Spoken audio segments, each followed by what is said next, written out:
I work with आज़म नज़ीर तारड़ साहब for good 5 to 6 years। सबसे पहले मैं तो आपका बहुत ज़्यादा शुक्रिया अदा करता हूँ कि आपने एक बहुत अच्छा जो है वो प्लेटफॉर्म और एक इनिशिएटिव लिया है जनरल पब्लिक की लॉज के हवाले से अवेयरनेस की।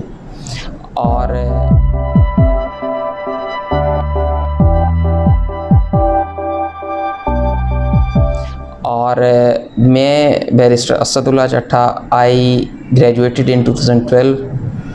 I did my LLB from University of London external program.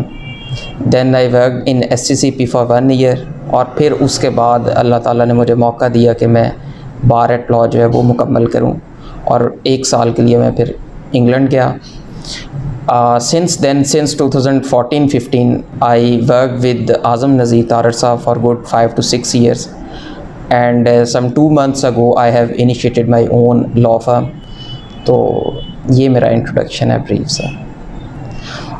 जी, वकालत एक बड़ा ही अच्छा और बड़ा एक इंटरैक्टिव शोबा है जिसमें आप जनरल पब्लिक के जो मसाइल हैं उनको हल करने के लिए आप एक कलीदी किरदार अदा करते हैं। So it's all about helping others, and particularly जो पाकिस्तान है यहाँ पे लॉ एंड ऑर्डर की सिचुएशन और जो सिविल और मिलिट्री रिलेशनशिप है इसकी एक आपस में एक टग ऑफ वॉर चलता रहा है।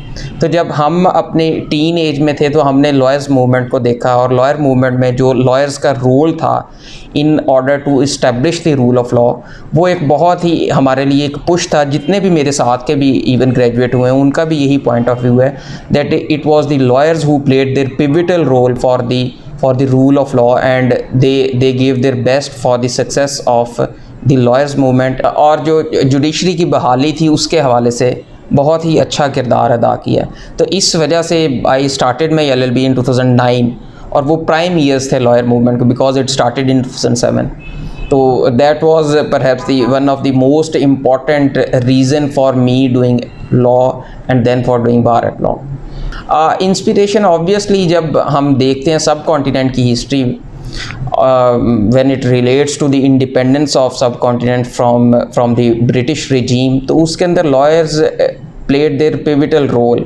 जो लॉयर्स का किरदार था particularly Quaid Azam Mohammad Ali Jinnah Sahab, founding father of this nation, as well as of Jawaharlal Nehru and Gandhi. तो ये सारी आपको ये पर्सनैलिटीज़ जो हैं वो इंस्पायर तो ऑब्वियसली करती हैं। तो हम भी इन चीज़ों को उस टाइम पे देखते थे क्योंकि पाकिस्तान स्टडीज़ तो तकरीबन तमाम लोग ही अपने O लेवल्स A लेवल्स या फिर मैट्रिक के अंदर पढ़ते हैं। तो ये सारे वो लोग थे कि जिनको ऑब्ज़र्व करते हुए एक जहन में एक इमेज आता था कि it's the lawyers who can do something positive for the society. जी, अभी तो एज ए अर्लियर सेड कि अभी मैं अपने वो बिल्कुल एक इनिशियल फेज़ में ही हूँ। क्रिमिनल लॉयर बनने का ये है कि मैं I never had this idea that I will be an associate of Azam Nazir Tarar sahab, senator Azam Nazir Tarar sahab. I actually wanted to join any corporate law firm back in 2014-15, लेकिन वो कुछ चांस ऐसा बना कि मुझे जो है वो इनके पास एक अच्छी वो प्लेस मिल गई आज़म साहब के पास। So I joined his chamber and he specialises in criminal law, और क्रिमिनल लॉ के अंदर भी 2014-15 के अंदर क्योंकि अभी नैब इतना एक्टिव नहीं था हुआ, तो हर्ट क्राइम की रेशो बहुत ज़्यादा थी जो कि इनके पास केसेस थे, मेरे सीनियर के पास। So initially for first 2 years of my apprenticeship I also worked on the hurt crimes thing, लेकिन post Panama things changed. Post Panama जो है वो नैब बहुत ज़्यादा एक्टिव हो गया 2017, 18, 19 के अंदर। तो मुझे नैब के ऊपर और एंटी करप्शन लॉज के ऊपर काम करने का बहुत ज़्यादा मौका मिला उनके पास। सो दैट्स द रीज़न कि अभी जो मेरे पास आफ्टर गेटिंग इंडिपेंडेंट भी जो मेरे पास वर्कलोड है वो ज़्यादा क्रिमिनल साइड पे और वाइट कॉलर क्राइम साइड पे ज़्यादा है। So it wasn't a choice, बस खुदा की तरफ से रास्ते बनते गए और अब हम क्रिमिनल लॉ वाली साइड पे ज़्यादा प्रैक्टिस कर रहे हैं। जी, जो लेजिस्लेशंस डील करती हैं वाइट कॉलर क्राइम्स को, उसको आप कैटेगराइज कर सकते हैं into federal legislation and the provincial legislation. So हमारे पास इन्वेस्टिगेटिंग एजेंसी जो फेडरल लेवल पे मौजूद हैं, one of the very famous investigating agency is NAB, which was constituted back in 1999 through NAB ordinance NAO national accountability ordinance 99।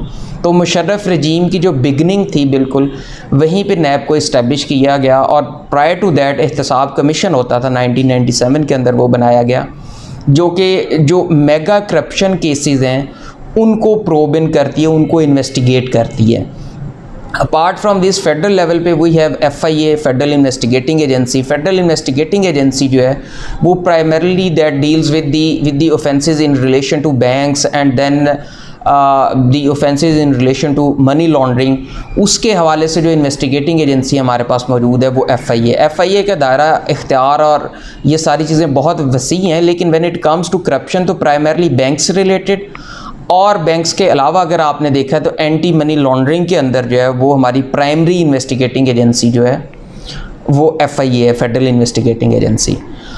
इसके अलावा अगर आप प्रोविंस के हवाले से देखेंगे तो we have anti corruption establishment. Anti corruption establishment जो है वो जितने भी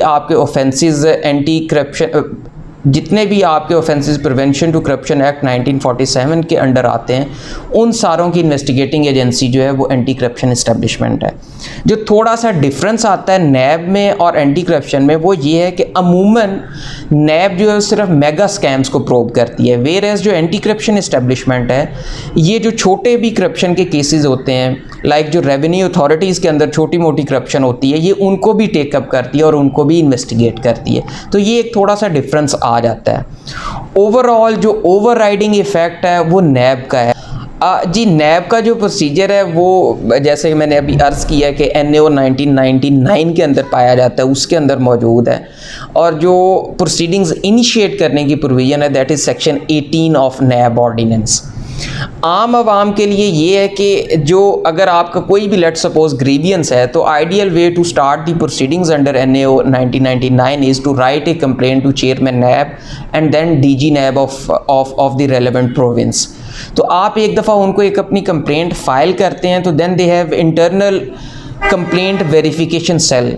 Now this CVC is not being mentioned in NAO 1999। ये जो कंप्लेंट वेरिफिकेशन सेल है इसका तज़करा ऑर्डिनेंस के अंदर नहीं है, लेकिन प्रैक्टिकली स्पीकिंग जो नैब का एक इंटरनल मैकेनिज़्म है वो ये है कि पहले अपने वो वेरिफिकेशन सेल के अंदर आपकी कंप्लेंट को भेजते हैं। Once the verification cell is satisfied that yes this complaint is genuine, then they refer to the inquiry cell, और फिर वहाँ से आपकी इंक्वायरी इनिशिएट होती है। सो सबसे पहले काम क्या है कि आप अपनी कंप्लेंट जो जनरल पब्लिक है, if they have any grievance and if they think that their matter shall be probed in by the NAB, then they should write a complaint and should send it to chairman NAB as well as to the DG NAB, और फिर आपकी आगे inquiry start होगी after verification of your complaint. Apart from this NAB को जो मामला है वो प्रोविंशियल गवर्नमेंट भी रेफ़र कर सकती है, कोई और जो गवर्नमेंट एजेंसी वो भी रेफ़र कर सकती है, और फेडरल गवर्नमेंट भी रेफ़र कर सकती है। सो 3-4 मुख्तलिफ ऐसे कॉर्नर्स हैं जहाँ से इंक्वायरी इनिशिएट हो सकती है। Inquiry initiate number 1 federal government कोई कंप्लेंट कर दे, कोई गवर्नमेंट डिपार्टमेंट कोई कंप्लेंट फाइल कर दे, और फॉर द जनरल पब्लिक अगर जनरल पब्लिक में से कोई कंप्लेंट फाइल कर दे तो फिर आपका after verification of your complaint inquiry initiate हो जाती है अंडर सेक्शन 18 ऑफ NAO 1999।